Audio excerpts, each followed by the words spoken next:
Hey guys, how's it going? How to screenshot someone's profile picture on newest WhatsApp update. So first of all, what you need to do, you need to go ahead and click on their profile picture at the top, right?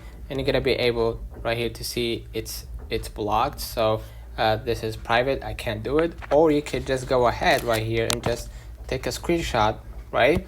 And then just go ahead and make it the way it is, right? And then what you're gonna do, hit done, right? And then if you want to take the same exact circle of that avatar icon or profile picture, go back to your screen and then just go ahead to your browser and then just type right here photos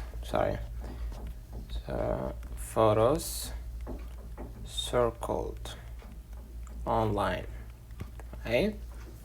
And basically you can go ahead to any of these websites and then add the photo, and then what you're gonna do, you're gonna be able to measure it circle wise. So let me know in the comments if this video helped you.